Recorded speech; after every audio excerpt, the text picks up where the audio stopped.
তার নাম হচ্ছে অশোক। সেই অশোক কাননে মাকে রেখে প্রতিদিন সবাই যখন লঙ্কায় ঘুমিয়ে পড়ে তখন শুদ্ধ বসন পরিধান করে আমি মায়ের চরণে পুষ্পার্ঘ দেই আর বলি, হে মা, আর কতদিন তোমার পুত্র এইভাবে থাকবে মাগো?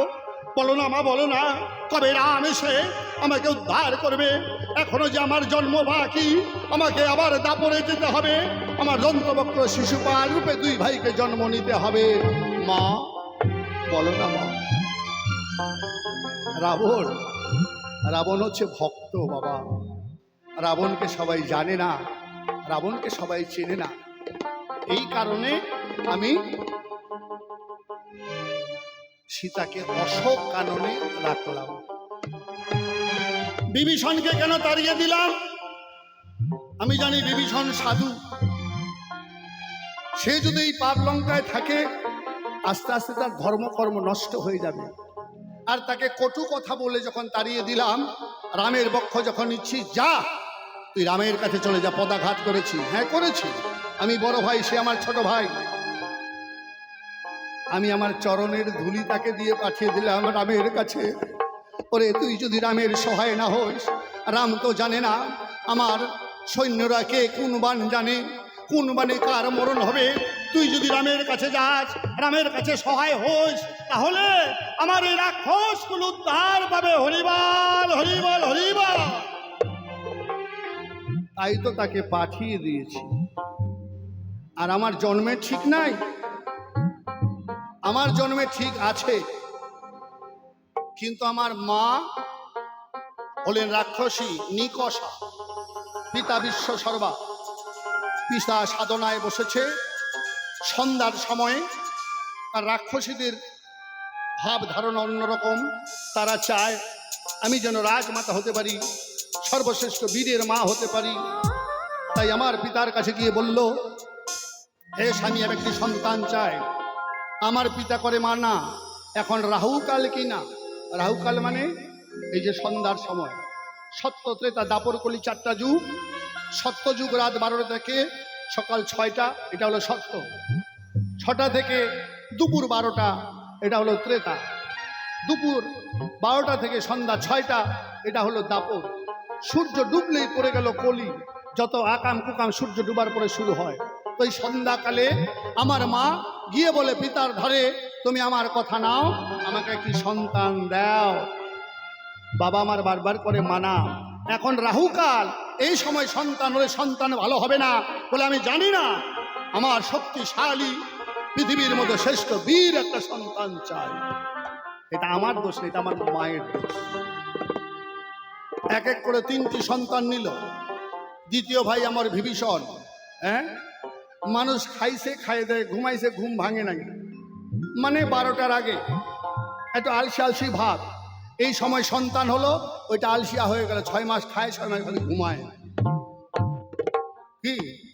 আর বোনটা, ওটা ওরকম রাহুকালে জন্ম হলো, ওটা হয়ে গেল রাক্ষসী। তাই পিতা বলল, 3টি সন্তান নিলে তোমার মতো করে একটি সন্তান আমি দিতে চাই। তাই আমার পিতা জন্ম দিল আমার ছোট ভাই। তাই তো বিভীষণ হলো সাধু। নিতাই গৌর হরিবল হরিবল। আমার মা শোনেনি বলে আজকে আমাদের জন্মটা এইভাবে হয়েছে। আমরা জন্মের সবার ঠিক আছে, একটাই আমাদের পিতা ঋষি মহামণি বিশ্ব সবার পুত্র আমরা। আশা যাক, আমাকে অনেক কথা কইছে। এবার যমরাজকেও তো আমি কিছু জিজ্ঞাসা করতে পারি নাকি? না পারি না? ঝগড়া যখন লাগছে তো ভালো করেই লাগুক নাকি? হ্যাঁ, উনি জম, কারো চাইতে নয় কম। তো কেমন জম এখন দেখা যাবে। হ্যাঁ, হে ধর্মরাজ, কে বলে তোমাকে ধর্মরাজ? তোমার তো কোনো ধর্মই নাই। ধর্মরাজা হওয়ার তোমার কোনো যোগ্যতাই নাই।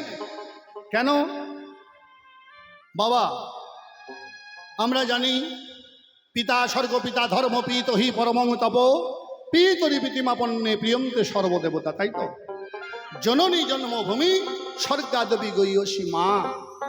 মা বাবার চাইতে বড় গুরু, বড় ঈশ্বর আর নাই। আমি যত বড়ই হই বাবা মার বিচার করতে পারি? বাবা বাবা মার বিচার করা যায়? যায় না। কিন্তু ধর্মরাজ ওই যম, এই যম বেটা বড় ঠেটা, কি বলবো আপনাদের, ধারে ক্রোধে রাগান্বিত হয়ে নিজের মাকে লাথি মারে। নিজের মাকে যখন লাথি দিল, মা তাকে অভিশাপ দিয়েছিল, সেই অভিশাপের ফলে তার পা ফুলে গোদ হয়ে গেল। আচ্ছা যমরাজ, এই যে মাকে লাথি মারলে, এটা কি তোমার হয়েছে ভালো কাজ? আর তুমি নি বলো ধর্ম? কেমন তোমার ধর্ম? তুমি মাকে মানো না, নিজের জননীকে তুমি পদাঘাত করো। ছি ছি ছি ছি, এটা সাধারণ মানুষও করে না। করে বাবা? তাহলে তোমার তো কোনো জ্ঞানই নাই। তোকে ধর্মরাজ বলে কি? 1 নাম্বার গেল, এবার 2 নাম্বারের কাছে যাই। আচ্ছা ধর্মরাজ ভাই, সত্য যুগে তোমার 4 পা দেখতে পাই, ত্রেতায় দেখি 3 পা, দাপরে 2 পা, কলিতে কেন তোমার 1টা পা হলো আর 3টা পা তোমার কোথায় গেল? কেন তোমার দশা এরকম? এবার ভালো করে একটু আলোচনা করো। 2টা প্রশ্ন হয়ে গেল, আমাকে 4খানা করে, আমি অন্তত 3টা তো করবো নাকি? হ্যাঁ, আর কি বলবো আপনাদের, ধারে এদের বাপ বেটার কোনো আক্কেলই নাই এই সংসারে।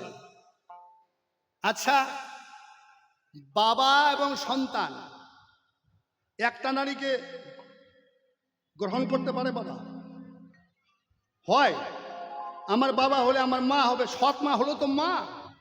কি আমার বাবা যদি বিয়ে করে তাহলে আমার মা তো সৎ মা হলো মা।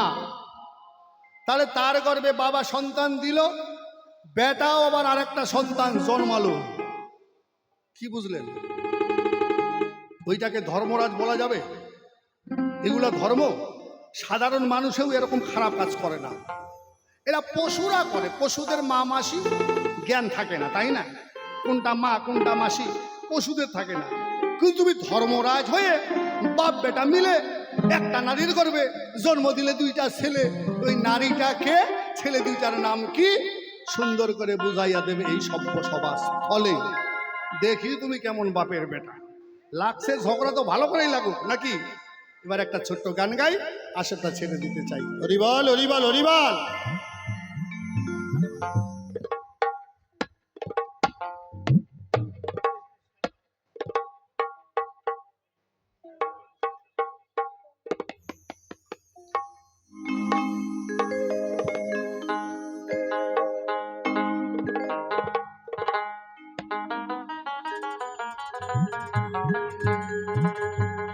ওরে মায়ের কান্দনে যাব দিছি,